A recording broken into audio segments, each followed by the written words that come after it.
event.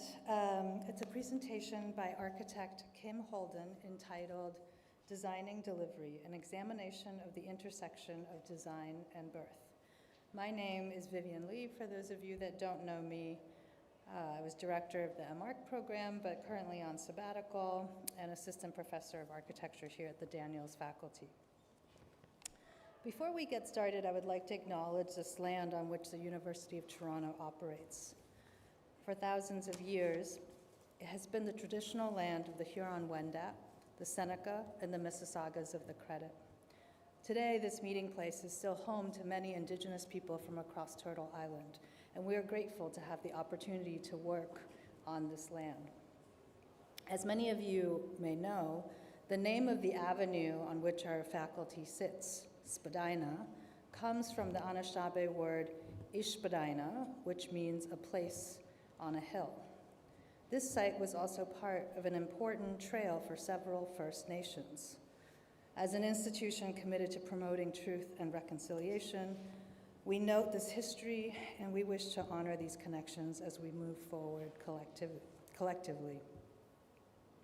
For tonight's event, I have come back for a day because I am very excited to introduce my former employer, Kim Holden.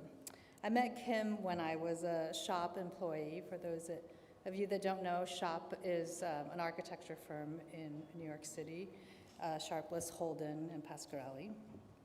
And she was one of the founding partners of then a 66-person firm. I remember Kim as the managing partner then, who, in spite of, I think, being a new mother, then had a lot of time and empathy for her employees. Coupled with her savvy business acumen, she guided the studio to become the powerhouse it is today. Since our last encounter, Kim has embarked on a remarkable career shift, pursuing her passion to become a trained birth and postpartum doula, as well as a certified lactation counselor. Her focus lies at the intersection of design and women's health, an area she explores through her own practice, Doula by Design. In addition, Kim currently holds the position of the William Henry Bishop Visiting Professor of Architectural Design at Yale University, where she, alongside Emily Abruzzo, teaches the importance of design in birth delivery. She brings to this critical research the same type of first principles analysis that she helped to pioneer at SHOP, to think broadly, not bounded just by the discipline, and reaching for the most effective solution through researched expertise. Through her examination of the role that design plays in shaping the physical, physiological, and psychological experience of birth, Kim seeks to improve outcomes and experiences for women, birthing people, and their families. Championing safer, more respectful, and more equitable care, her work seeks to reframe childbirth not only as a woman's topic, but rather as a societal one. After Kim's presentation, we will sit down for a bit over there for a brief discussion, as well as take any questions that you guys might have in the audience. Now, please help me welcome Kim Holden to the stage.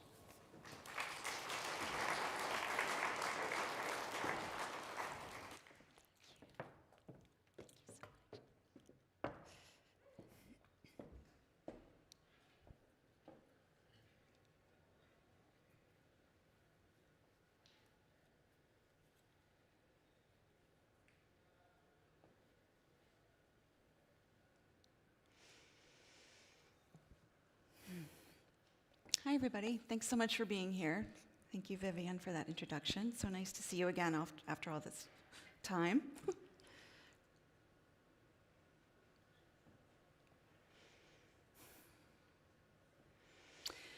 So I was humbled to receive the invitation to speak, and I wanted to thank a few people. I'd like to thank the acting dean, Robert Levitt, Jason Wen, and the Public Programs Committee, Vivian, Adam Sorial, Kenita Hadzrik, and Dorothy Kiss, Public Program Assistants, and the faculty, staff, students, and friends of the University of Toronto, John H. Daniels Faculty of Architecture, Landscape, and Design. And I'd also like to thank Allie for all of her help in coordinating this. Thank you. I also wish to acknowledge the traditional land of the Huron-Wendat, the Seneca, and the Mississaugas of the Credit on which the University of Toronto is sited. I'm grateful to have the opportunity to visit this land. Years ago, at a dinner party with a group of fellow architects, I was asked for my view of the City of London master plan and whether I thought it should be altered in any way.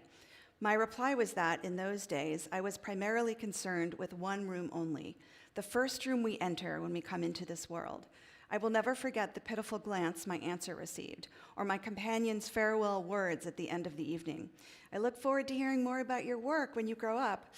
Because of my role as an architect, I was and am supposed to have ideas about how space should be organized. The bigger the space I can organize, the bigger architect I am.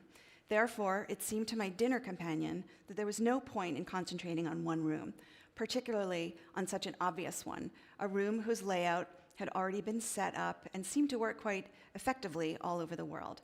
Why not simply repeat it endlessly and get on with real architecture?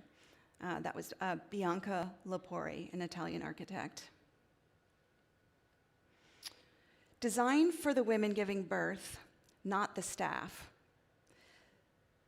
That's what we need to be doing. In her research paper, Freedom of Movement in Birthplaces, in 1984, Bianca quoted a 1992 British Department of Health paper. Becoming a mother is not an illness. It is a normal process which occurs during the lives of the majority of women and can indeed be seen as a manifestation of health. It is physically demanding and at a time when women are very vulnerable and in need of professional support, but capable of being participants in the birth process. The report goes on to stress the importance of meeting women's needs and putting patients first, and claims that the avoidance of death cannot be the only determinant of satisfactory maternity services. Since the introduction of birth in hospital settings, birthplaces have been created with the view that professionals should have control over the procedure. Attention is therefore focused on the presentation of the birth process as a sequence of separate phases identified with technological equipment which consistently break the continuity of the anatomical and physiological process into a series of theoretical phases. This approach deters women from asserting control over their own bodies and too often leaves them feeling uninformed, disrespected, inadequate, even traumatized and harmed.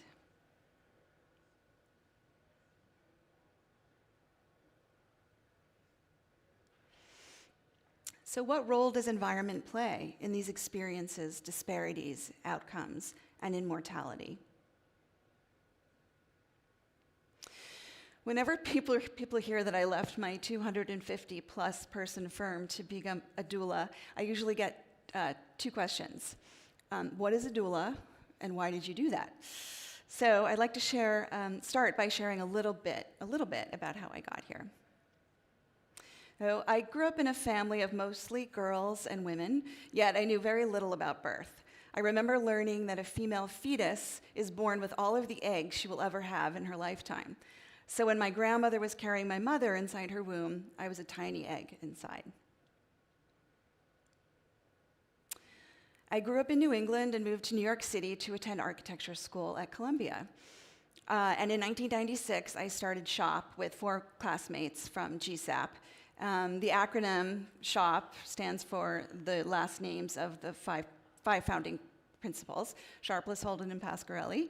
I was the hoe in SHOP, and it was also a nod to our collaborative nature and the fact that over half of our office was a model shop. Our office was in a crusty loft outside of the Midtown Tunnel in an office that was once John Haydock's office. There was a dodgy restaurant on the ground floor, and they would frequently prop open our shared door with frozen pieces of chicken. So it was a real dive. The firm grew, and by September 2001, we had 20 people squeezed into this space. 9/11 had a pretty big impact on us. We landed a project downtown to design a temporary pedestrian street bridge called the Rector Street Bridge. And shortly thereafter, when our lease ended in 2012, we moved downtown to help revitalize the area. We continued to grow in size, and at the same time I was growing the firm, I started growing my family, and I was pregnant with my first child. Up until that point, this was pretty much the extent of my childbirth education. This is a book that we had in my house, just collages with animals, so I didn't know a lot. And when I was pregnant, a friend who had recently given birth suggested that I look into a birth center and birthing with a midwife and a doula. And up until that point, I didn't know that I had options. I thought midwives were hippies, and I thought that anyone using a midwife was a hippie, and so definitely not for me. But I did more research into it, and more on what a doula is later. But so I went ahead and I had a birth at a birth center, an in-hospital birth center, and my experience, as challenging as it was completely transformative, and it would have been completely different had I not birthed in that environment and had the team that I had with me, supporting me, encouraging me. It was making me feel safe, respecting me, and helping me have a dignified experience. And I literally came out of the experience feeling like a superhero. That feeling helped propel me through the next several years of challenges and multitasking, both with the firm and with my daughter. And it was a lot, but I tried to combine them as best I could. I'm sure a lot of people in this room can relate to what that's like. Birth number 2 was almost 5 years later. It was the same dream team, midwife, doula, my sister was there. It was in the same birth center, very different experience, but equally transformative and empowering.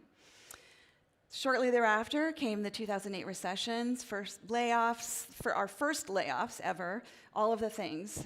It was a real struggle. And by 2012, things were on the upswing again, and we were bursting at the seams in our office, even though we had taken over all the adjacent areas on the floor. A couple of years later, we moved into the Woolworth building, and my role continued to expand as managing principal, as Vivian mentioned, guiding the growth, overseeing operations, all while trying to maintain this really special culture that we had in the firm. Still juggling life, work, parenting, field trips, making lunch, commuting on the bus, the subway, 2 daughters, all of that.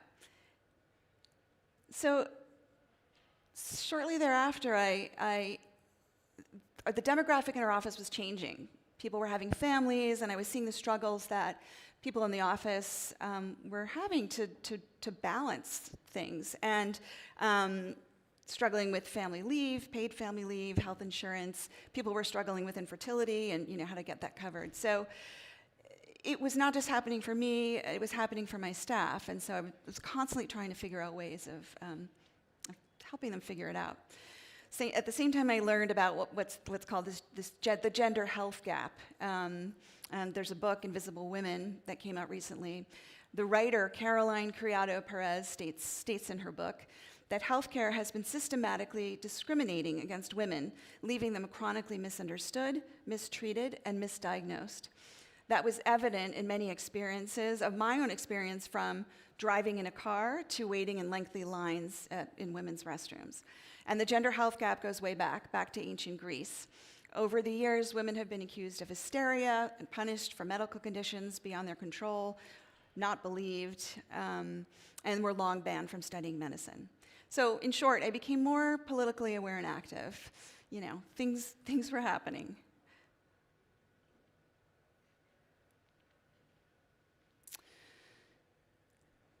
Increasingly dismayed by the state of affairs, 2006, the election, and my daughters were old enough at this point to understand what was going on and were getting involved in the ways that they could. And so, dealing with the fallout for myself and also for my daughters and the women around me and people around me was a lot.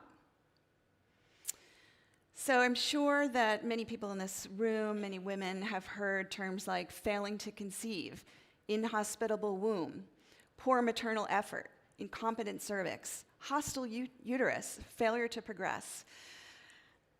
Throughout a woman's life, whether you're going through puberty, birth, infertility, or menopause, We are often medically defined as faulty, defective, and deficient in the nomenclature that's used. The words are exceedingly negative, and it doesn't need to be this way. Even the name for the pudendal nerve, which runs through the pelvic floor, comes from the Latin word that means to be ashamed. During this time, I was focusing on nonprofit work at the office, and the firm was asked by an organization called Kids of Kathmandu to help with a kit of parts design approach to help rebuild the schools that were destroyed during the earthquake in 2015. Over 27,000 schools were destroyed. Luckily, the earthquake happened on a Saturday when school wasn't in session. So the work took me to Nepal, where I visited some of the construction sites, but I also spent time at the orphanage, which was the original mission of the Kids of Kathmandu. While there, I helped coordinate health and hygiene initiatives for the children there. We covered basics like how and why to brush your teeth, hand washing, and we also delved into girls' and women's health. These children knew very, very little about their bodies. The girls were thirsty for and fascinated for information about their bodies, and there was no snickering or laughing in these sessions. They were just they couldn't get enough information. The boys also learned about their own bodies, but they also learned about the bodies of their sisters, as they called them. And they had certain conversations afterwards. They communicated that they felt a new understanding and respect for these girls and young women.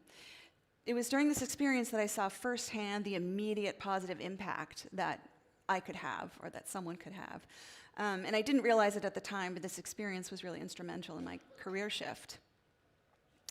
So, totally transformed by the experience. After leaving SHOP in 2017, I contemplated next steps. It was very daunting. I wasn't really sure what to do next. I knew I needed a break from architecture, but I wasn't sure what it would look like, but I did have a set of criteria.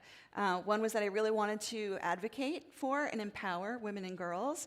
I wanted to have my own business because I had my own business ever since graduating from architecture school, pretty much. I wanted to have flexibility to co-parent my daughters. I really wanted to have an impact in some way, and I wanted to create a platform for greater advocacy and awareness of injustice. During this process, I returned to my birth experiences, which I hadn't thought about for a while.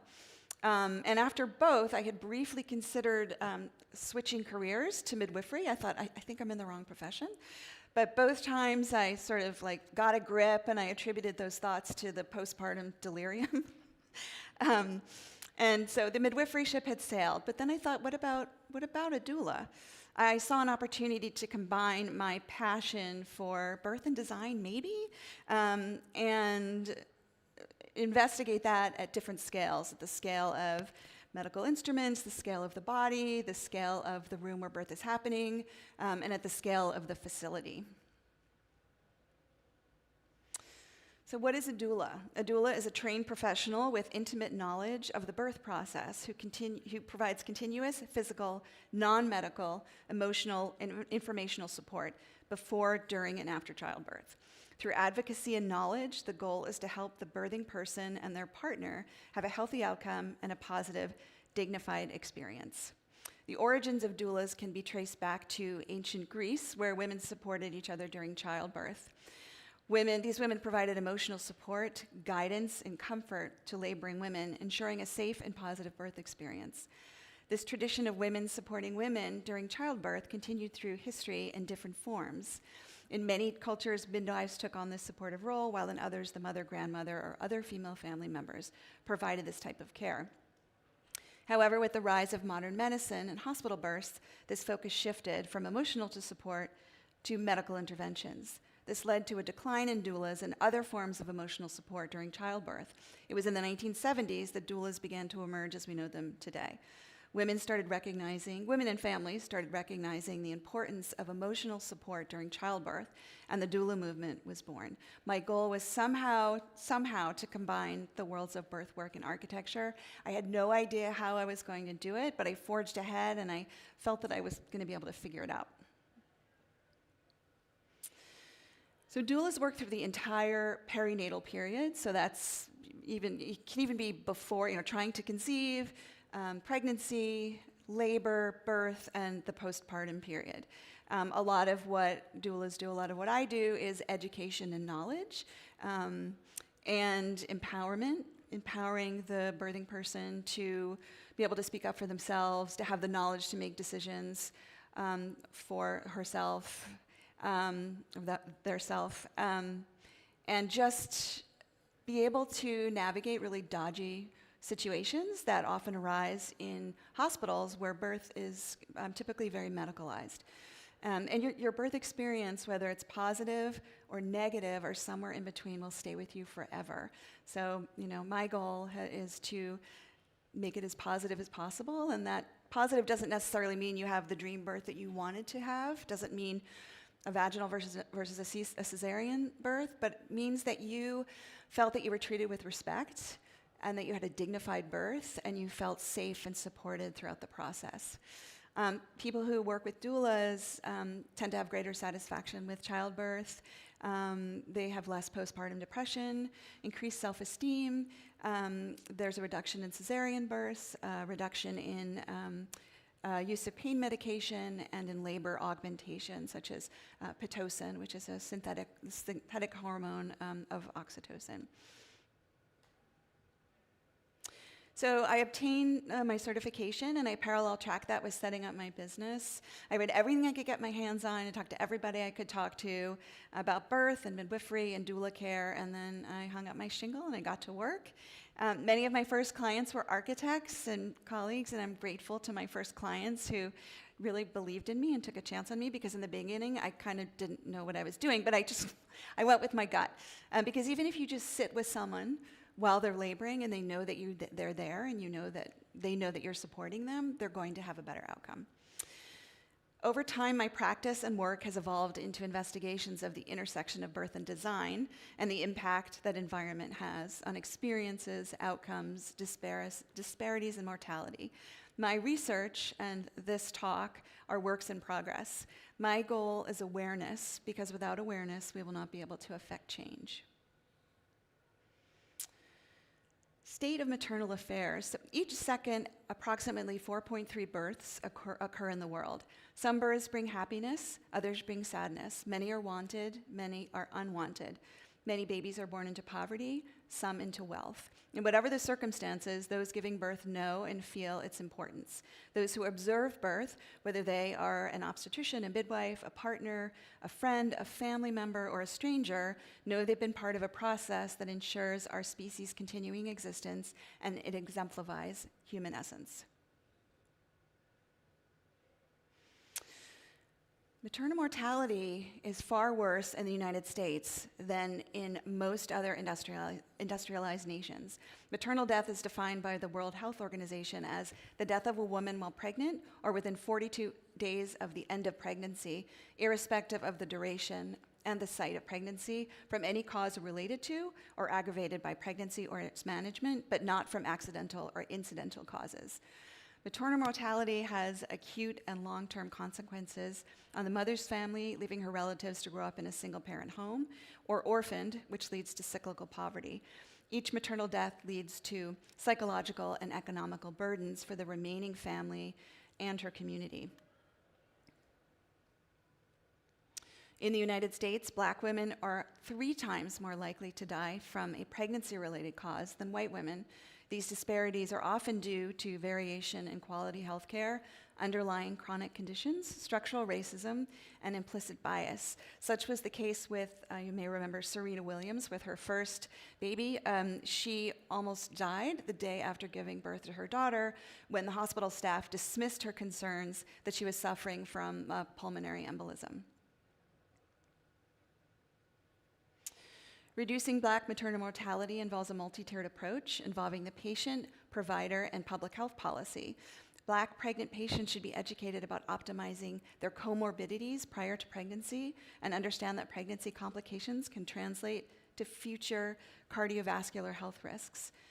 Obstetric providers should engage Black patients with more respect, provide a continuity of care and compassion while delivering that care. Last year, several states rolled up Medicaid coverage for doula care, coverage in various forms, and hopefully many states will follow, because it's this underserved populations that need support the most. The pandemic brought a new awareness to the maternal health crisis. Pregnant women were asking, why am I going to a hospital in a pandemic to give birth? You know, I don't want to get sick, and why are there so few other options or no other options? I don't understand. So the pandemic spurred interest in births outside of hospitals, and there were many articles written about it, again, raising awareness. So I had to quickly adapt during that time, as we all did, and my clients' moms and partners were terrified. They were terrified that they might have to give birth alone. They were terrified about what happens if I get to the hospital and my partner has a fever and my partner isn't allowed up. Some partners were turned away. So I prepared my clients for any possible scenario. I really added to the prenatal preparation so that my clients would be prepared for any possible birth and pandemic scenario. Up to 45% of new mothers have reported experienced birth trauma. Oh, I think that the percentage is much higher than that.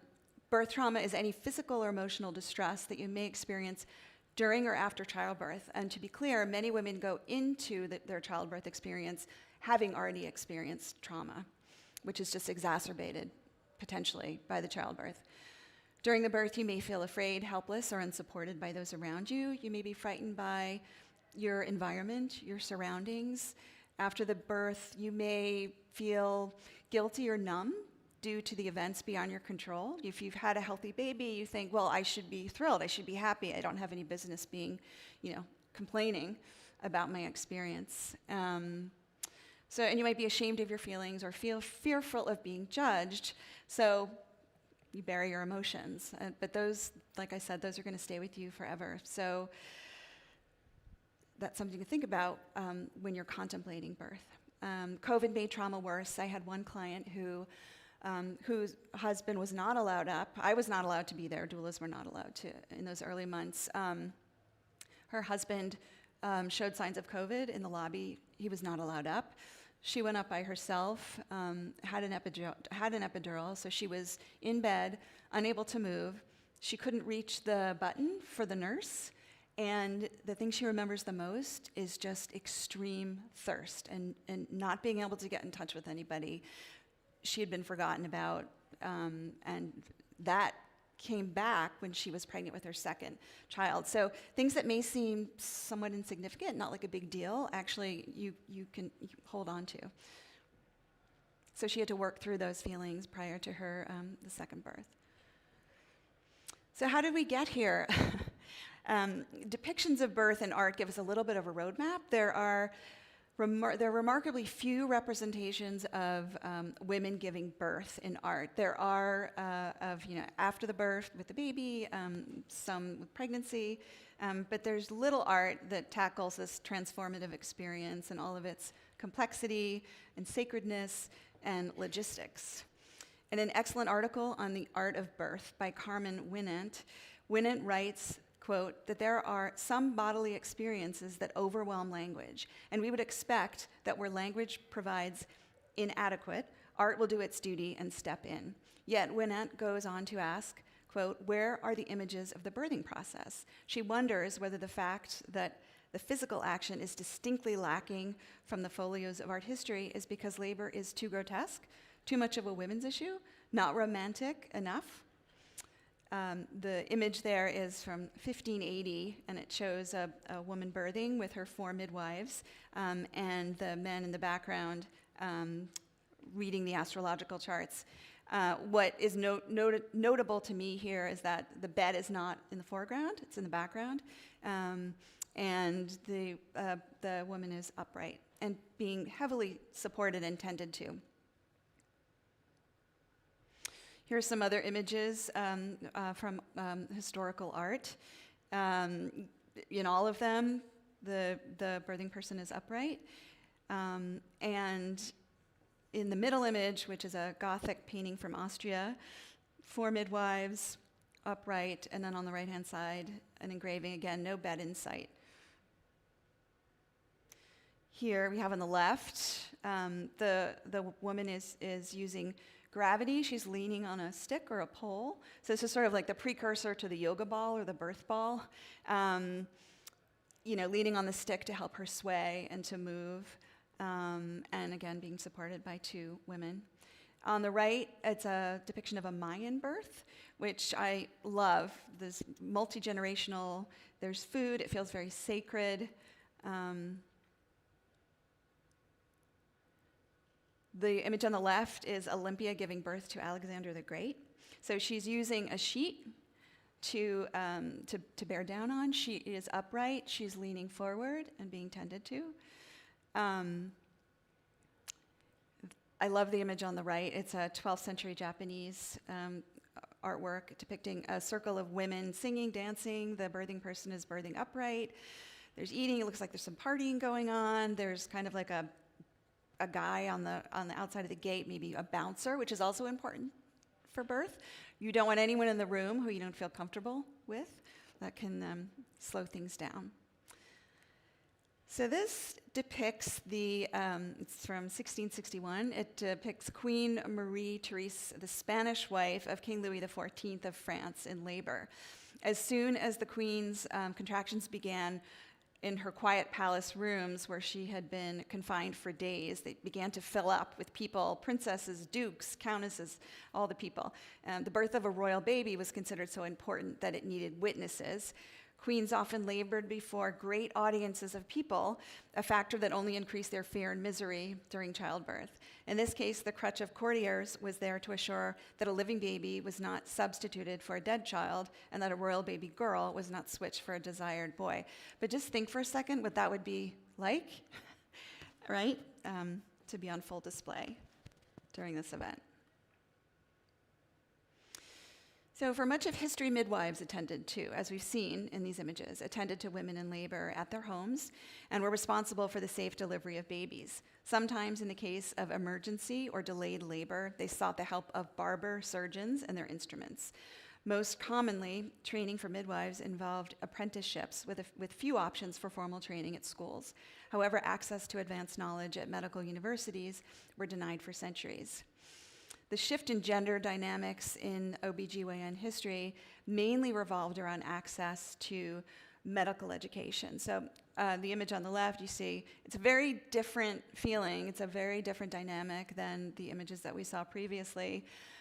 The woman is faceless. She's in a very submissive position. She's fully clothed, very passive. So here we see a shift in priorities in the birth environment from the priority being on the birthing person to the priority being on the practitioner. Traditionally, midwifery operated as a female-dominated family profession or an apprenticeship, as I mentioned before, with knowledge passed down from generation to generation. Obstetrics, the medical science that deals with pregnancy, birth, and the postpartum period, was initially shunned by predominantly male medical practitioners. Culturally, it was considered taboo for a man to be present at a birth. However, as privatized medicine grew in popularity in the United States, the percentages of babies born in hospitals dramatically increased. In early 1900s, about 70% of babies were born at home. By 1960, 90% of babies were born in hospitals.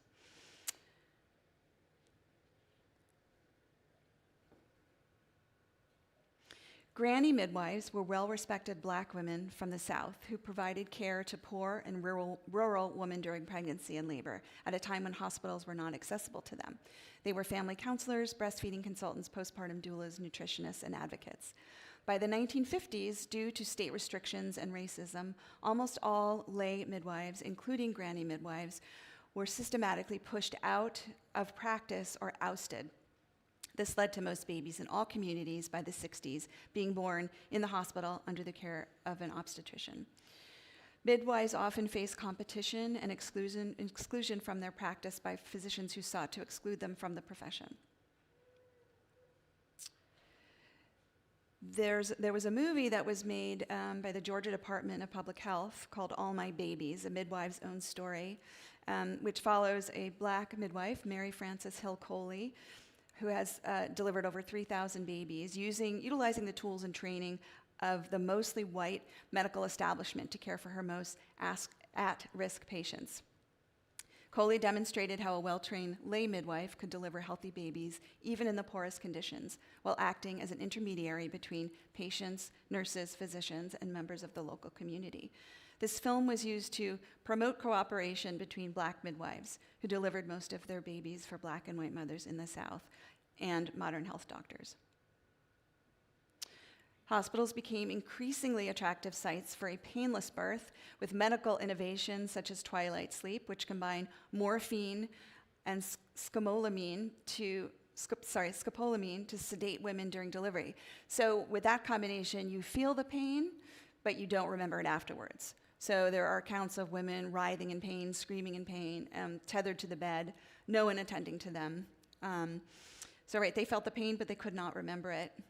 This diminished women's agency by an insistence on a woman being in the supine position throughout labor and birth, restraint of the hands and feet, and with a ban on all family and friends from the delivery room.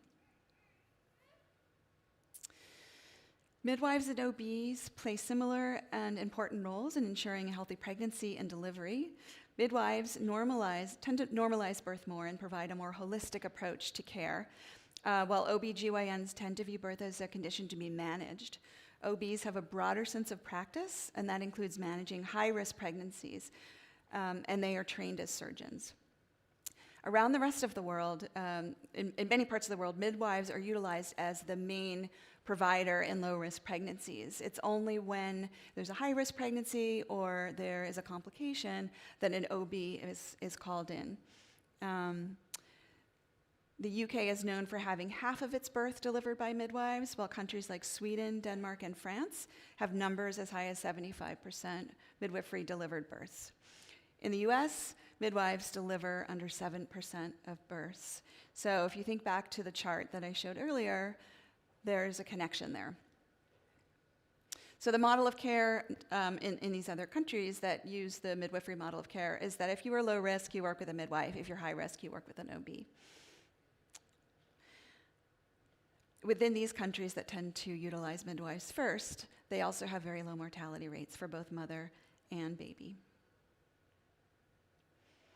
So you can see in a short amount of time, the experience of childbirth completely changed to being more male-dominated, dehumanizing, taking away a sense of agency, and taking away a sense of support.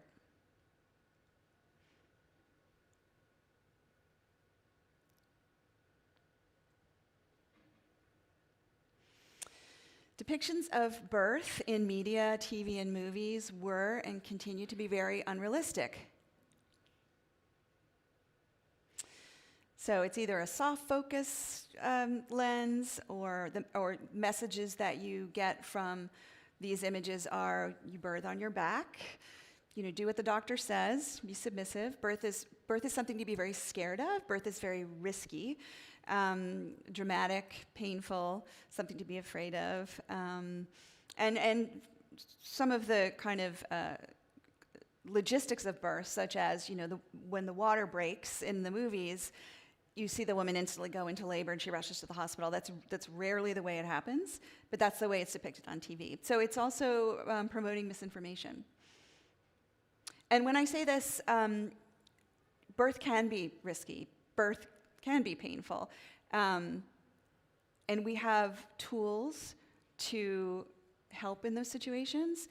The issue is when the tools are used when they're not needed, or if they're used to just speed things along. That's when problems tend to arise. How's everybody doing so far? I had to sort of give a little bit of background before. Oh, good. Thank you. I know it's a lot of information. So I'm always surprised at how little people and clients know about labor and birth. As I was saying before, it's a normal part of life. Things would be so much different if we discussed it openly and honestly from the beginning. There would be so much less fear. I mean, the difference between these two images just sort of says it all. So quick childbirth education lesson. The uterus is the biggest muscle in your body, and when you're pregnant, it grows from the size of a small plum to the size of a watermelon.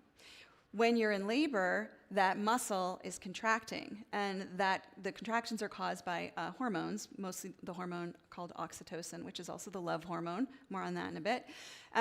So the mom is flexing, the uterus is flexing and contracting to do two primary things: to open the cervix and to efface the cervix. So opening the cervix is making it wider, and there's a handy little dilation chart up there using food. And then effacement is the shortening of the cervix. So usually, you say it's here, you shorten it, and then it thins away. At the same time, the baby is trying to find the path of least resistance through a pelvis, and the pelvis has flexion. I have one here. So your pelvis is, doing this. So those two things are happening simultaneously, all driven by the hormone oxytocin. I want you to remember as I'm talking, so the inlet of the pelvis is here, the top, where the baby enters, and the outlet is the bottom, where the baby exits. So I try to familiarize my clients with the basics of labor, and not just understanding the sort of terminology, but really understanding what's happening anatomically, what's happening physiologically. I love this chart. It summarizes the stages of labor. Labor is different for everybody. This is sort of just a general overview, but it sort of gives the stages on the left. As designers, I'm sure you can all appreciate the graphics. Just there it is. So it's a process, and it can take a really, really long time, especially with a first baby. There's a lot of stops and starts. It's a marathon, and if you in most cases, if you kind of let your body do its thing, it knows what to do. Your body is designed to do this. I will acknowledge that for some people, that's not how it works. I do want to say that.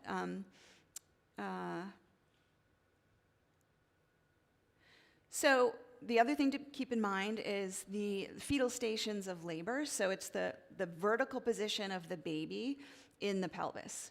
So in thinking about that, you can imagine that when you're in early labor and the baby is up high, you want the top part of the pelvis to be open.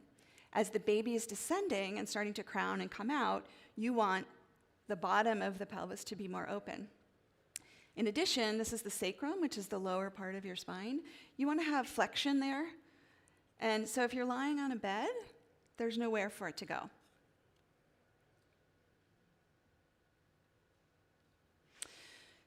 Fetal position, there are a lot of ways that baby can be lying in the belly. And again, it's, mother and baby working together to have the baby find that way out, that best path. So the LOA position, its left occiput anterior, has the reputation as the best fetal position. This is when the baby has his or her back on the mother's left side. The baby faces towards the mother's back between the right hip and the spine of his or her mother. It helps the baby to be in the smallest diameter to fit the pelvis. The crown of the baby's head most often enters the pelvis first. And tucking the chin in helps the baby fit the pelvis in a way so that the baby's head can mold and have flexion when coming out. Just another way to illustrate all the ways. So you never really know necessarily where the baby is at any given time, but your body knows. And what I'm getting to is why movement and change of position are so important. If labor isn't progressing, if you hear what's called failure to progress, meaning labor stalls, your cervix isn't dilating or effacing, it often is all about the position of the baby and not necessarily about, things not working properly. So movement and change of position is really critical because you just never quite know. Sometimes if you haven't had an epidural and you want to move into a certain position, it usually indicates that there's a reason, right? So this, I really like this graphic because it illustrates the importance of having these tools in birth. And, you know, when you are squatting, so in this first, I don't know if you can see my cursor, but the first slide here, so she's got her legs apart to open the inlet, and that's the highest part. In the second slide, she's squatting, so she's got her knees and thighs together to open at the outlet. When you think about images that you see of women pushing the baby out, you usually see them on their back with their legs open. And what is that doing? That's closing the outlet where the baby needs to come out. And it's not allowing the sacrum any flexion at all. So it's sort of counterproductive. It is counterproductive. So I might be repeating myself. So if the labor has stalled, I like to suggest that let's try a bunch of different positions before we move to augmenting labor, before we move to Pitocin, before we move to breaking your bag of waters, et cetera, et cetera. This is why movement is so important, and movement with the partner, moving, so mix of movement, rest. This can occur even when you've had an epidural. You can't get off the bed, but there are things that you can do on the bed to just keep moving to help that baby find his or her way out. So the physiological design of birth. The term undisturbed birth describes the physiological processes of labor, birth, and the early postpartum period that progress normally with minimal intervention or intervention only when medically indicated. Many OBs have never seen one. And remember that an OB is a trained surgeon, so trained to perform surgery. Every birth that's attended will typically have some level of intervention, even if it's nothing more than a cervical examination. And that intervention is across a whole spectrum from what's called an amniotomy, which is breaking the bag of waters artificially, to induction of labor, to cesarean deliveries. And that's often needed and can be life-saving. The emphasis on undisturbed birth lies not with the appropriate use of medically indicated interventions, but rather with the often challenging prospect of not imposing interventions on childbearing when they're not necessary. Our basic mammalian need to feel private and safe in labor is recognized in traditional systems of maternity care. Just like the circle of elephants that surround a laboring female in the wild, traditional caregivers know how to support the laboring woman so that she is as calm and comfortable as possible. Sarah Buckley, MD. It's important to have safety and privacy and to be unobserved in labor. In nature, when a laboring animal feels threatened or disturbed, the stress hormones shut down labor. Animals, both those domesticated and in the wild, search out quiet, secluded spots in which to give birth. If you've ever had a dog or a cat in labor or give birth to puppies, they try to find a really quiet, dark place.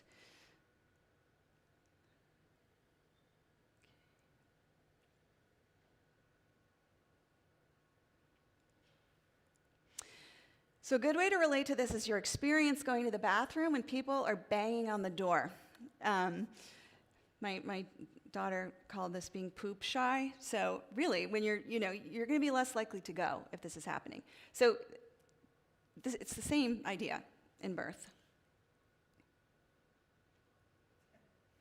So you can see, right, if people are looking at you, they got their cameras out, it's a very different feeling than the slide on the right, where it's quiet, it's calm, people are there to support, not to, you don't feel like a spectacle. And privacy, safety, and observation can mean, or lack of observation can mean many things. It utilizes all the senses. So the beeping of machines, the blinking of the lights, knowing that you're constantly being monitored. For some people, that provides a level of comfort. And for others, it increases anxiety. Having too many people in the room, having 5 residents come into the room, that might work for some people, but not for others. So it's important to understand what would work for you and what would cause anxiety for you versus what would make you feel calm. Inability to control the lighting in the room, doors slamming, nurses talking about their weekend. All of those things can affect environment and affect how you feel. Oxytocin, it's the love hormone, and as I was saying before, the primary hormone of birth. So with oxytocin, which is released naturally during sex, when you're petting your puppy, when you're feeling love, when you're hugging someone, that releases oxytocin. Being with friends, laughing, all of those things. So in labor, that helps the muscles to relax, energy is sent to the uterus. There's a decreased sensitivity to and awareness of pain, so it's easier to manage the pain of labor. And the opposite is adrenaline, that flight or fight response that you get when you're fearful. Your muscles tighten, the energy is sent to the limbs as opposed to the uterus. There's an increased sensitivity to pain. And the signs are tension, high voice, and it's a big difference, and it really, really affects labor. Pitocin is synthetic oxytocin. So it's a form of augmentation in labor, but it doesn't have all of the positive effects that oxytocin has. Pitocin makes labor stronger, makes contraction stronger and harder to bear. And so oftentimes when that happens, someone immediately asks for an epidural, and thus starts the cascade of interventions. Coping well means that the mom is getting through their contractions without being overwhelmed. The 3 R's, relaxation, rhythm, and ritual, describe the essential, universal, instinctual behaviors of women in labor. If she's not feeling private, safe, and unobserved, adrenaline levels will increase, slowing labor, decreasing blood, and can also lead to fetal distress for vulnerable babies. So many of the images I'm showing here are clients of mine who all gave permission for me to show these images. So what gets the baby in gets the baby out. So all of those warm, snuggly, nice feelings. So, why aren't beds wider in labor and delivery? Why does a labor and delivery room pretty much look like the same room as if you were going to have a gallbladder out? So, just questioning. It's important to question all of these things. Calm environment is what you need. Comfort, support, feeling confident, laboring how you like, working with gravity. These things should not be hard to achieve. In addition, labor can stall purely from hearing negative language. Going back to the negative nomenclature, the doctor comes in and checks you and says, oh, you're only 2 centimeters dilated, as opposed to, that's great, you're at 2 centimeters, amazing. So even seemingly harmless, that can really start to erode confidence and just slow down the whole process and make the mom feel like she's doing a bad job and fear, and it's just sort of it's a spiral. So I mentioned the cascade of interventions. Many of these interventions, when utilized at the right time, right place, are great. And we're lucky that we live in today when many of these are available to us. But oftentimes, they create problems that then need to be solved with further intervention, which may create additional problems, and then that leads to potentially an unnecessary C-section. It's the unnecessary C-sections that, and there are so many of them, that we should be concerned with.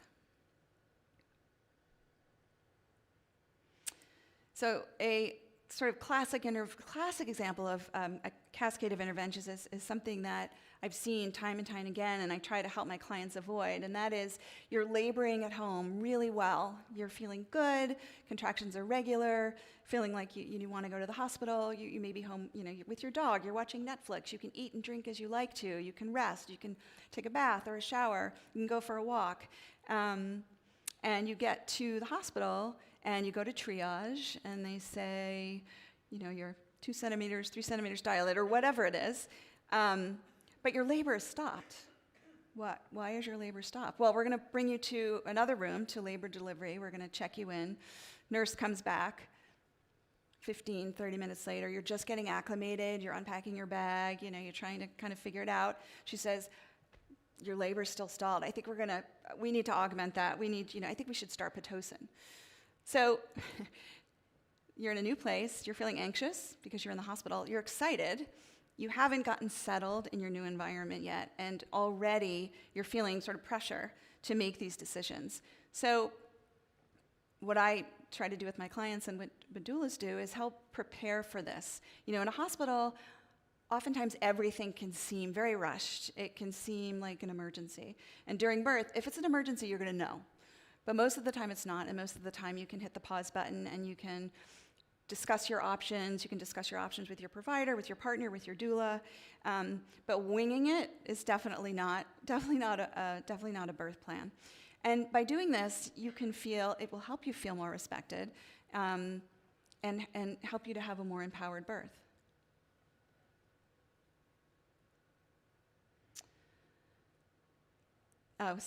Brain is, and actually this is great for any kind of medical event or any situation where you're trying to make decisions.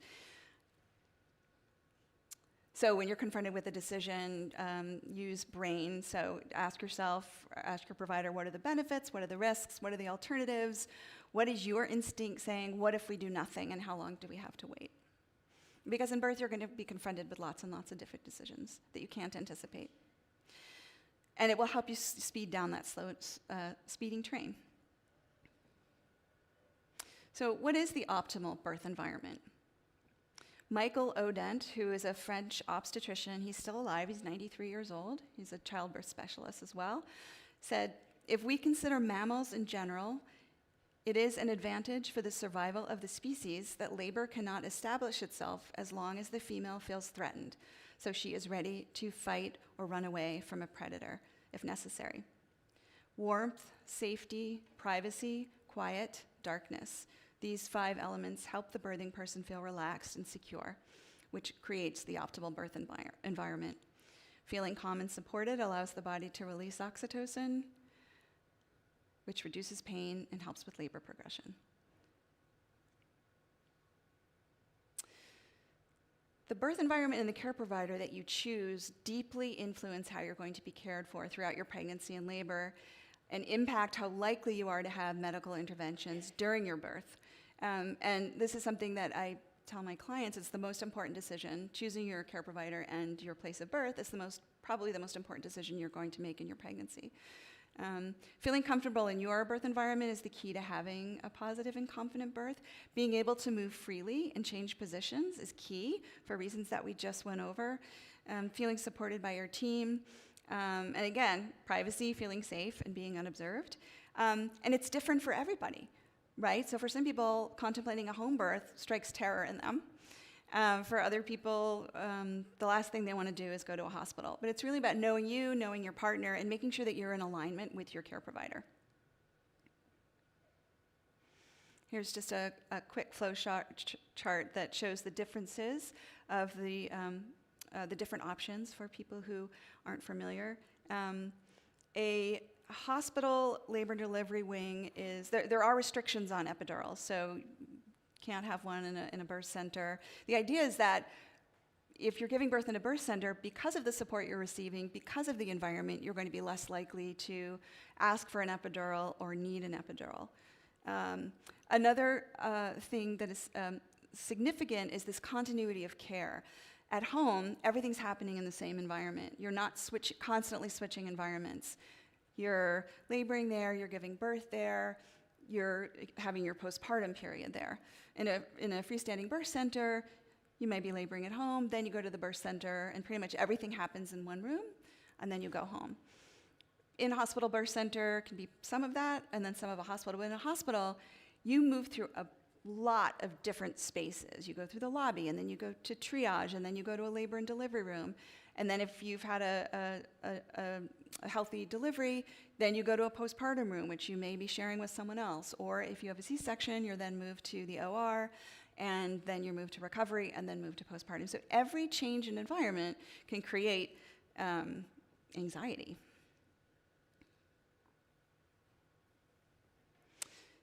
Birth center prioritizes the birthing person over the practitioner.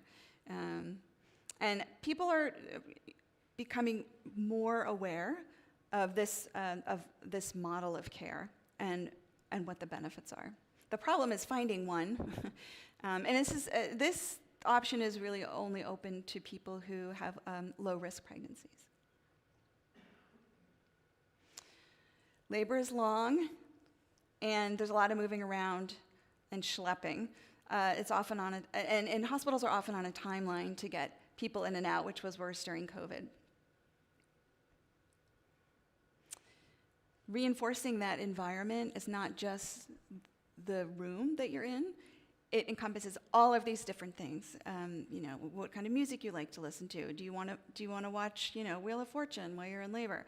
What kind of smells do you want to smell? What makes you anxious? Think about when you go to the doctor and they pull out the white paper and you sit on it and the crinkly sound, or they pull out the instruments. Like, how does that make you feel? It makes you feel anxious, and that kind of raises, heightens the sense of fear. So all of these things, putting the gloves on.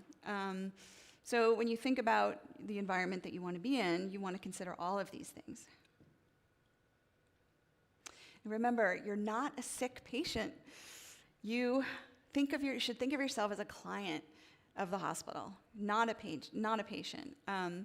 And you're Wonder Woman, right? And so the hospital gown sort of erodes that sense of empowerment, and it reinforces that idea that you're sick, and it can be very dehumanizing.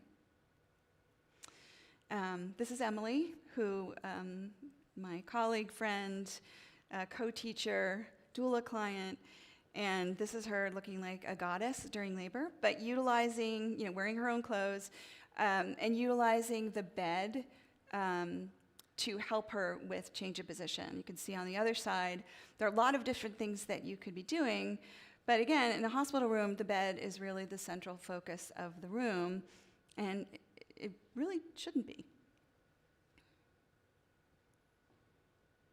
So these are just some examples of client birth environments, trying to make them a little less institutional, a little less clinical, little things like the battery-operated candles. You're not allowed to eat food during labor. Labor can be 36 hours or more. So imagine running a marathon and not being able to eat or snack, in between. If you have a home birth, you are able to. So starting to question these things is good. There are also other things to consider, such as the partner. The partner gets tired as well. Or if you have other people in the room wanting to have maybe a little kitchenette, right, where you could make, with a microwave, or make some tea, or make some family favorite foods. All of these kind of play into what makes the best environment for you.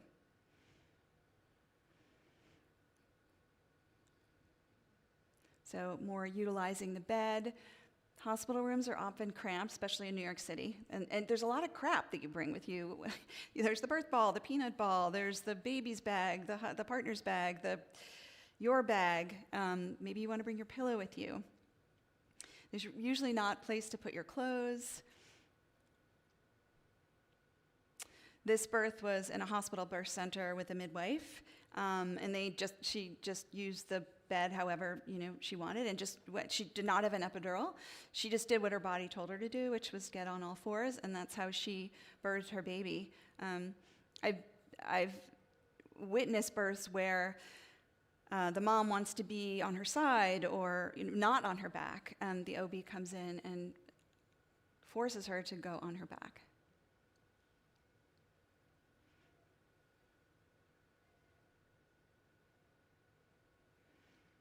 Again, labor is long. Why are there not places for partners to sleep? I've had to sleep on the floor or in a chair, just napping. Why are we not designing for this? Again, bed is too small. It would have been really nice if the bed had been big enough for this couple to kind of, snuggle together. This client brought her own yoga mat. Walking around the hospital floor is good, but it can also be anxiety provoking. Say if someone's rushed by you on a gurney, or it's not ideal. So maybe there's another way to add circuitry for walking and wandering around. And the same for C-section. There is something called a gentle C-section or a maternal assisted C-section, which allows you to make minor modifications to the room and to your experience that makes it seem less surgical. Having music in the room, lower lights, having a clear drape so that you can see the baby. And this is not for everybody, but you can see the baby as if it was a vaginal birth. This was a text that a client sent to me. I have to say, I wish my memories of that labor were set in a more inspiring environment whose aesthetic represented the transcendence and value of that experience. I still remember the ugliness and cramped utilitarian vibe of that little anteroom where much of labor happened. I feel like birthing rooms should feel like chapels, even though so much of the experience is internal. So these are just some examples of alternate or modified birth environments. And I mean, I've seen these images a lot, and every time I look at them, I kind of... The image on the left, there's a designer in London. Her name is Stiljana Minkovska. She's an architect and a designer. She did a design prototype here. And she said, thinking back to the birth of her first child in 2016, she describes the experience as alien. Though she remembers the hospital care she was given as excellent, she says throughout the experience she wanted to escape the maternity ward that she was on. The hospital is an aggressive space in many ways. The lighting is harsh, the rooms are busy, and I feel pressure from constantly being under surveillance, she says. Most birth environments, products, systems, and spaces haven't truly been redesigned in a meaningful way since the 1960s. I was having a conversation before the lecture with Vivian and Jason, and we were talking about how when there are remodels or when new hospitals are built, they often make the labor delivery rooms look really great. They choose beautiful materials, and they, have the kind of bells and whistles, but they either don't know how to use them, and it sort of provides a false sense of what could potentially go on in the room. And the lack of training also in physiological birth makes a room that's even designed that way kind of useless. So she designed 3 different kinds of birthing chairs. The image on the left is just a regular labor and delivery room in England that added some twinkle lights and some candles, and it really matters, not only for the birthing person, but I've had providers come into the room. They're all hairy, their shoulders are up, and they come in. They're like, "Oh, it's so nice. It's so nice in here." So it kind of relaxes everybody. It does make a difference. Again, so why does the bed need to be the central focus of the room? Why does it need to be a twin bed? Why isn't there a tub in every room? Why can't we hide the medical equipment? Some places do that. They have a head wall, which is all the equipment hidden away that's for the mom, and a foot wall for all the equipment hidden away for the baby. Why isn't there a family kitchen? Why isn't there a place for partners and guests to be comfortable? Why aren't there more tools that are there so you don't have to bring your own? Again, this exists in some places, but not in all. Why don't we have these slings, gravity slings? Why isn't this all built in? There have been some design upgrades. So this is a traditional birthing chair, and this is Stiljana's prototype for a birthing chair, which involves gets the partner involved. Continual fetal monitoring. The image with the 2 bands, the blue and the pink, one of those is to monitor contractions, and the other one is to monitor the baby's heartbeat. This technology has not changed since probably the 60s. And what happens is not only are you tethered to a machine, but anytime you move or change position, it slips off, the machines they start beeping, you feel like there's something wrong with the baby, nurses come in, your anxiety level rises, labor can stall. So on the right, this is a wireless continual monitor device, which is remote. I'm starting to see these in more and more hospitals. Some hospitals have them, but they have like 2. And, if it's being used, then you don't get one. Why isn't this everywhere? The speculum.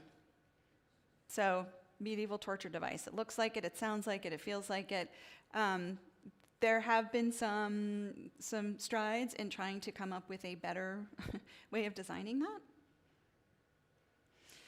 that. So I thought this was interesting. So there is a lot of money going into the women's health market, startups and so forth. This is by the now defunct Silicon Valley Bank. But all of these categories are wonderful and great, but I'm not seeing as much funding going to tools and instruments and such as the ones that we just looked at. So I want to share some images of the studio that I taught with Emily last semester at Yale called Designing Delivery. It was such an opportunity for me to bring these 2 worlds together, and it was a dream to teach with Emily, who I respect, who I supported in her births, and first knew her as a young designer at Shop. So we had 10 students in the studio. We had 9 women and 1 man, which I was excited to have that one guy.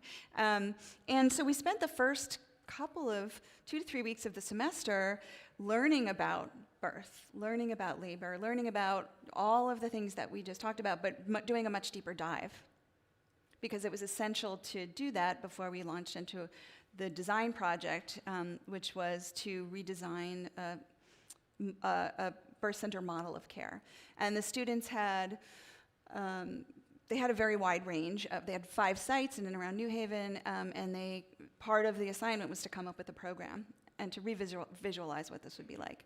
So we looked at, there have been studies recently that look into how does healthcare design influence the rate of C-section. So this is one by Mass Design and Ariadne Labs. So across the United States, a woman's chance of delivering by cesarean varies tremendously from one hospital to another, even when other risk factors are taken into consideration. The hospital itself is a risk factor for delivery by C-section.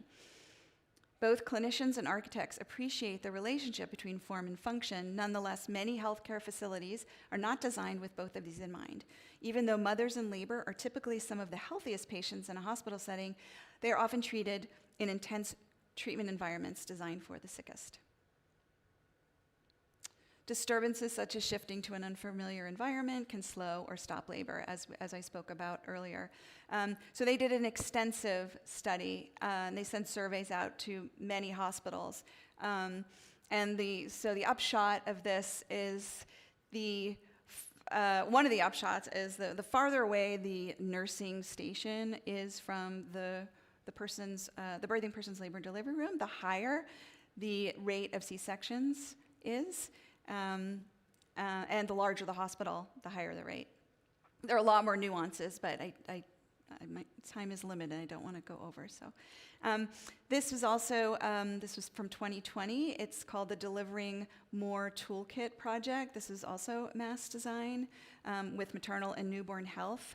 So it's a project that outlines a human-centered process to co-design ideal maternal care from the user perspective, with the aim of developing improved health facility designs that enable safe, respectful maternal and newborn health care provision and utilization for traditionally underserved populations. So the document contains overarching design guidance and recommendations for maternal and newborn care spaces. It seeks to empower designers, engineers, facility administrators, and implementing partners with the knowledge to champion impact-driven designs. The first section of the document, Design Insights by Space, looks closely at key spaces and experiences along the continuum of childbirth care, from outpatient care to arrival and assessment, labor, delivery, postpartum, newborn care, and family support spaces. This was a study by Kinjal Shah, who is a health design fellow at Perkins and Will. She came to speak to our class as well, and her research aims to study the needs of birthing women, focusing on enhancing delivery of care-supported patient-centeredness. Again, it's about prioritizing the patient, not prioritizing the care provider, although the care provider also needs to be considered. But when you think about giving birth on your back with your legs in stirrups, that's for the convenience of the provider. That is not a patient-centered approach.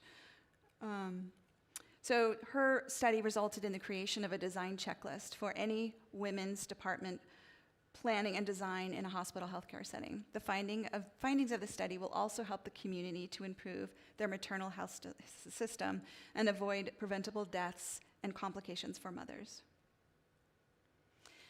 So we visited New Haven Hospital. We were taken on a tour by Katie Donahue, who led the recent renovation there. This was the students' first exposure or visiting of labor and delivery. So just learning basics. This is where we learned about the head wall and the foot wall. We learned about how there are different circuits for providers versus patients to move around the hospital wing.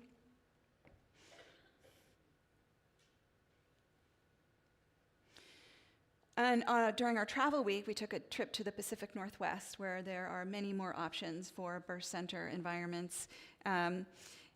If you don't already know about the Designing Motherhood book and exhibition, I urge you to learn about it. It's an incredible study and explores the arc of human reproduction through the lens of art and design.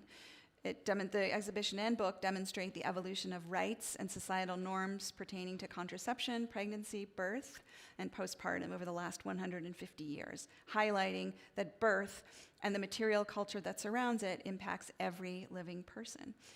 So this was in Seattle, and was that a time? Okay. I'm getting close to the end.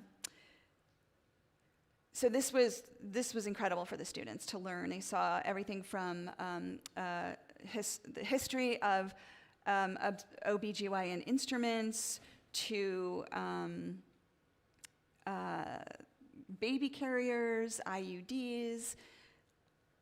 Fascinating. So it's in Seattle now, and it's going to Stockholm next. I think it opens in June. It started in Philadelphia and then went to Boston.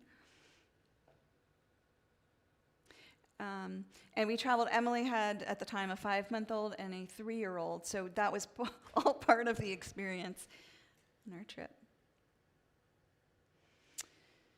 Then we visited the Virginia Mason Hospital Birth Center, which is a brand new facility in a hospital. And after we left, we had a conversation about, is this really a birth center in the traditional, in the way we think about birth centers? And it was a question. We said no. There's access to an OR there, which we couldn't go into, but we caught a little bit of a glimpse. The rooms are, again, very nicely designed, but not a lot of change went into the methodology and the thought process about like how the room will work. We visited Open Arms Perinatal Center, which has provided community-based support during pregnancy, birth, and early parenting for local and indigenous communities in the Seattle area. So they provide education, counseling support. They have clothing swap. They provide diapers and formula, all sorts of services. They have groups for mothers, parents to come and meet with other parents. They train doulas, and they provide an incredible service, a much-needed service. And then we visited the Astoria Birth Center, which is I had learned about this during COVID when I was in touch with Rebecca, who is a midwife, and she founded and coordinated the building of this, or renovation of this health center. It's right on the Columbia River Gorge, the opening to the Columbia River Gorge. It's incredible. And, thinking about laboring in this environment, being here with that view, I mean, and she talked us through a lot of, they've been very thoughtful and clever about how they had spent their money. All birth centers are on a budget, and there is a lot that you can accomplish, but while being clever and creative. So, and she also talked a lot about her own advocacy, which is very interesting for us all to hear. And then we visited the Andaluz Water Birth Center, and the students got a demonstration on how to utilize some of the different birthing tools there. So I'm going to show some of just quickly, to finish up, I'm going to show some of the projects that the students did, just sort of collage format. This is a list of the students, and then our speakers and guest critics all provided really invaluable input. And it was not just architects. We had nurses, we had midwives, we had journalists, authors, exhibition designers, curators. It really made for, did I say obstetricians? Yeah, it really made for an incredibly rich experience. So this was Ying. She started with this sketch here, which was at the beginning of my lecture. It was all about how can the design come from the woman's body and laboring and the space that she takes up while she's doing that. This is Grace and Sam, and they looked at their birth center. It was a larger scale, and they looked at their birth center as more of a civic gesture. They took cues from the perinatal health center, so they had a place for exchange of goods, a place to come and donate goods, take goods. They had education, they had pool, they had childcare, places for moms to gather, and their site was right on the Long Island Sound.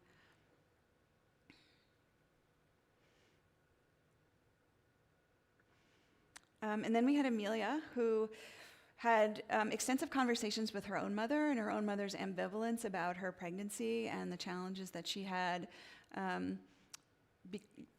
contemplating the life change that would happen when she became a mother, the lack of support, lack of other new moms around, and how the birth was just, she felt very alone and scared, and that informed Amelia's project, which was also on the water on Long Island Sound. We had a lot of conversations. This is Raven's project. We had a lot of conversations about, with a birth center, there's a true continuity of care. So you will go for your prenatal visits, and it doesn't necessarily have to be in an exam room. It can be on a bed in one of the birthing rooms, just like a regular bed. And if you don't have to put on a gown, you can just be wearing a skirt. You pull your skirt up. So, but how can we utilize, what's a different model for utilization of that space where we can have swing space? So we can have a labor room, but maybe a place for the family. Maybe we can have a place for the midwife to take a rest. And so she looked at the family, the mother, and the birthing team for her project. Oh, and she that came from her conversation with her mother and her aunt, who had babies at the same time, and who their experience was very different because they had each other. And so this was also a way for people in the community, to maybe teenage mothers, or to come and be able to connect with other people going through the same experience. And she was hoping to facilitate that. And this is Jinyi. So her site was right in the community, and she was looking for a way to have a health center, birthing center, and also provide abortion services. And how do you do that? Be welcoming, but also discreet. This was Oswaldo. His mother and grandmother are from Guatemala, and so he had extensive conversations with his grandmother about their family midwife, who had birthed all the babies in their family, and what's called a temazcal, it's a hut that provides warmth. And he did an investigation of the temazcal and a modern interpretation of that for birth. And then Nicole looked at trauma and not only trauma that you bring to birth, but how can we prevent trauma in birth. She did a really deep dive, and she talked about her own. It's very personal. This is a very personal studio. People shared a lot, and I think that made it a much more, very impactful semester. So, I mean, she said that she was afraid. She doesn't have her driver's license in her country because you have to get a blood test, and she's so afraid of needles that and she wouldn't mind me sharing that. She shared that. But so that was where she started from, and then her project evolved from that. And she looked at the Maggie's centers in the UK, which are places for people to go when they're getting care for cancer.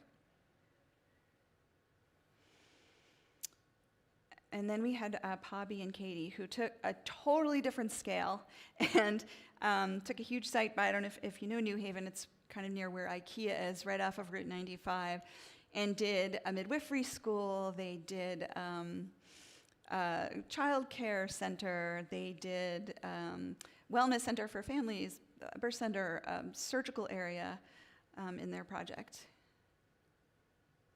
And they did a booklet, and they did a movie, and it was just, yeah. And they also looked at the landscaping and how to create an area for people to wander inside and outside during labor.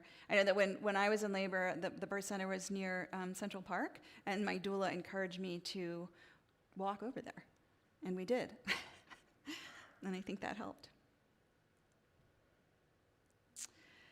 So, to be champions of change requires questioning the role of design in some of our most entrenched systems. As designers, we have an obligation to understand how complex human needs like safety, dignity, respect, and culture intersect with the assumptions and norms governing our built world. Preventing death in childbirth is not enough. We need to do so much better. My hope is that this talk has advanced awareness of the role that we as architects can play in improving both health experiences and outcomes for mothers, families, and ultimately for society. Thank you.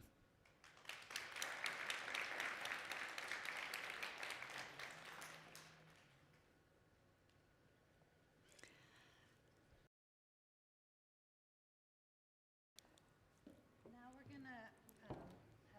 Okay, great.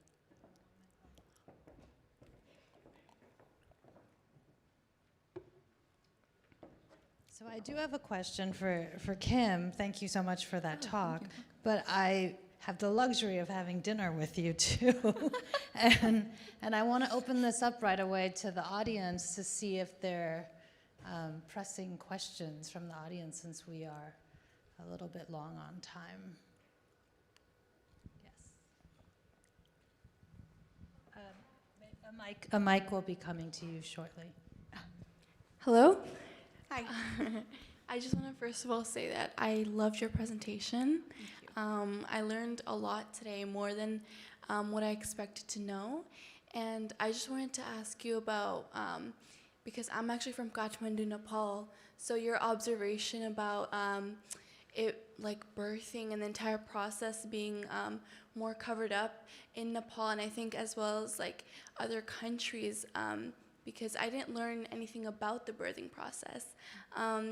I came here when I was 6 years old, so that could have also been a factor that came to play.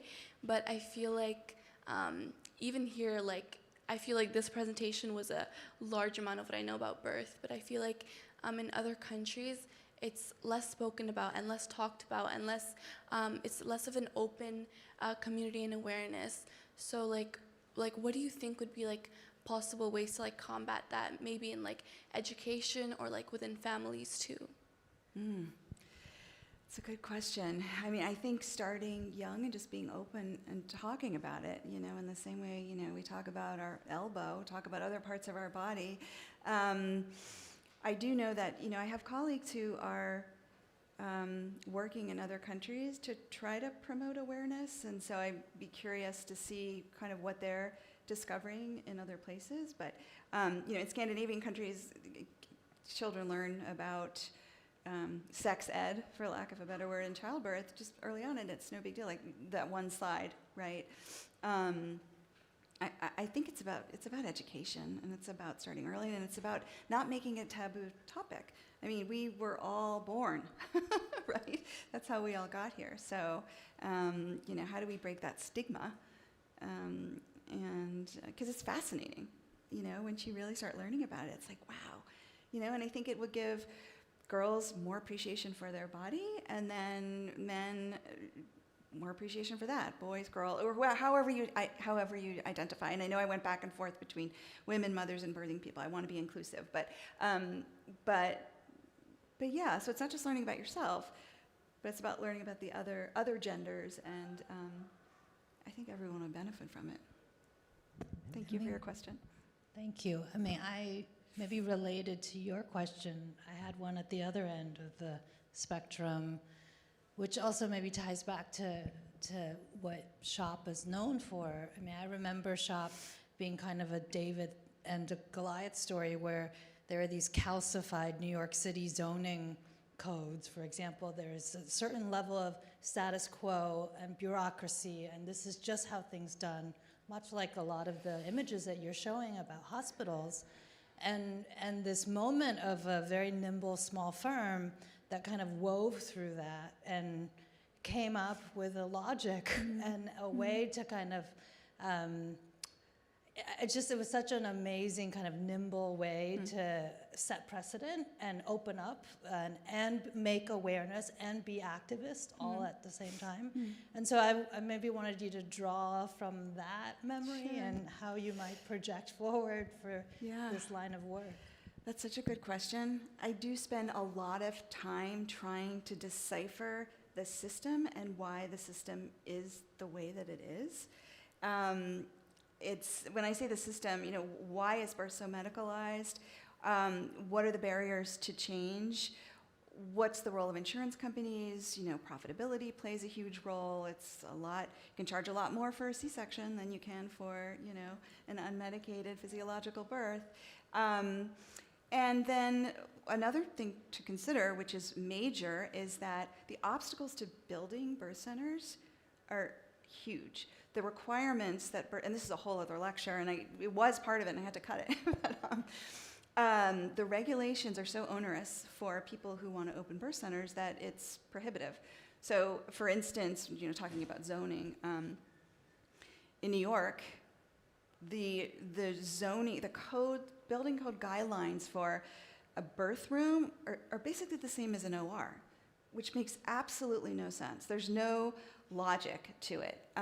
So trying to understand what that is and how we can change. There are people to work towards changing it, but it's a slow process. But it's so interesting because I hadn't thought about that in the context of what we did at SHOP. But it is sort of similar, So it's like I'm working on all fronts, and trying to meet as many people as I can who are doing the same work, and but yeah, it's a big cluster F, basically. I look forward to the next series of this lecture, because I know it'll be changed. One more question from the audience? Oh, yes, right here. Thank you for your talk. It was interesting to see your students had these beautiful environments, custom-made materiality, wood, nature in the view. In the reality, it's often quite different. The birthing center is in a high-rise, no great views, and especially in European hospitals, they slap pictures of nature on the walls, soothing, calm pictures. What do you think, because it's cheap, what do you think the importance of these pictures or images of nature can have? Does it help, or doesn't even matter? Thank you for your question. I think it can absolutely help. But I'll qualify that by saying, if you're someone who's afraid of the ocean and you're looking at, I think of like a screen where you can choose your image and perhaps choose the audio to go along with it. I think that would be very impactful. It can be a good distraction. You know, I think it also comes down to, you know, what makes you feel calm, and it's different for everybody. So I think, you know, looking at a tropical forest may work for someone, but not someone else. So having a choice, I think it's having a choice. But I think absolutely it can make a difference. Yeah, thank you. One more. Yeah. Sorry, I know. Kim, I actually met with you as a potential doula with my first, and then COVID kind of took over, and it didn't go great, but it went great the second time. I mean, the baby's fine, but it was a cesarean, and then had the redemptive birth of my dreams the second time. And I learned all these spaces through knowing you and following you and paying close attention as a licensed architect myself to the design and what a crucial role it plays in feeling safe and feeling heard. And I feel so motivated, and I feel like this studio is so like needed, and like there needs to be more, and we need to keep going. So I'm just wondering, like in Toronto, there is one birth center, and we're so lucky to have it, but there's only 4 rooms. And if you show up and they're all taken, you're kind of out of luck. And the hospitals are so medicalized. I mean, some are better than others, but it's so hard to navigate. Like Sunnybrook, for instance, has a designated area for midwives to use, versus St. Joe's. Those are the 2 hospitals I ended up at. St. Joe's has nothing for midwives specific. So I don't know if this is a question or a comment, but like, is there a book coming out with your work? Is there going to be another studio? Like, how can we keep awareness up and keep this ball rolling? I'm so glad you came. Thank you so much. It's so nice to see you IRL. I don't know. I'm trying to figure it out. There is not a book coming out, but maybe someday. Yeah, I am trying to figure it out. You know, just I loved teaching. It was the first time I had taught. My plate was so full for years and years, and I always wanted to and never had the opportunity. So I've sort of caught the bug. But yeah, I'm investigating different options, different possibilities, and open to suggestions. So, but it's really, as part of the studio, I was able to connect with people I've sort of been stalking for a while who are in the biz, and then was able to bring some of them into the studio. So those connections will continue to grow, I think, to everyone's benefit. So, but thanks for asking. But definitely, this has reinforced that I'm on the right path. You know, when I went into this, I was like, oh God, am I making a terrible mistake? But I think I'm not making a mistake. Thank you. Thank you, Kim, for an amazing talk.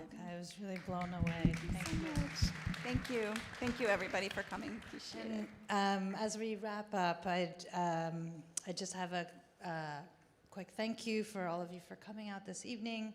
And I want to remind everyone that on March 21st, Karen Kuby from our own faculty will be joined by architect Paul Karazuvic, then housing advocate Lalani Farha, to discuss architecture and the right to housing.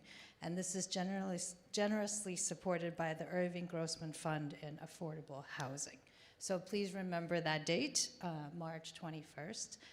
We will be having a reception in the lobby, so that's just out these doors over here to my right, and you can follow up with Kim more in person. Okay. Thank you all very much for coming.